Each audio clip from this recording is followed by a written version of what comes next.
Fir-rapport annwali tagħhom fuq l-ekonomija ta' pajjiżna, l-esperti tal-Fond Monetarju Internazzjonali isostnu li Malta baqgħet waħda mill-aktar ekonomija fl-Ewropa li qed jikbru brata maġla. L-ekonomisti tal-IMF qalu li l-Gvern laħaq il-miri fiskali 3 snin qabel iż-żmien. Il-qatt naqas fl-aktar livelli baxxi u l-progress ekonomiku ta' pajjiżna ġie rifless ftit tip fil-credit rating. Skont l-IMF dawn ir-riżultati huma riżultat tal-miżuri li ħal-Gvern, politika li għenet biex iseħħu riformi strutturali u jsaħħu l-finanzi pubbliċi u privati. L-esperti tal-IMF sostnew l-elezzjoni ta' Ġunju li għadda mirbuħa mill-Partit Laburista tipprovdi mandat b'saħħtu għall-Gvern biex ikomplu bl-istrateġija ta' riformi. Qalu li l-miżuri ekonomiċi mħadna mill-Gvern Laburista kienu skont il-pariri mogħtija mill-IMF fl-aħħar snin.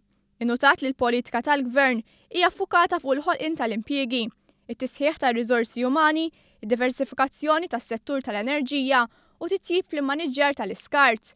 Jarfu wkoll l-impenn tal-Gvern biex itejjeb l-inklużjoni soċjali u l-housing.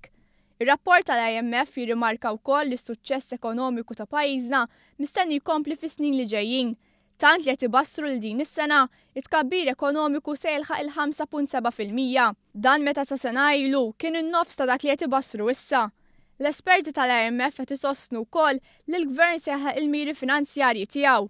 Fil-fatt ir-rapport ibassar li l-2017 qalqet b'surplus ta' 1.4% kontra tbassir ta' 0.8%. Dan mistenni wassal biex il-pis tad-dejn nazzjonali jaqal 50% din is-sena u sa tmiem ta' din il-leġislatura jersaq lejn l-40%. L-IMF jinnota li dan it-tkabbir qed joħloq sfidi ġodda fosthom pressjoni fuq l-infrastruttura. Madankollu jirrikonoxxi l-ħidma li qed issir f'dan il-qasam filwaqt li jirrikonoxxi l-pjan tal-Gvern biex tonqos il-konġestjoni ta' traffiku u tiżdied il-produttività.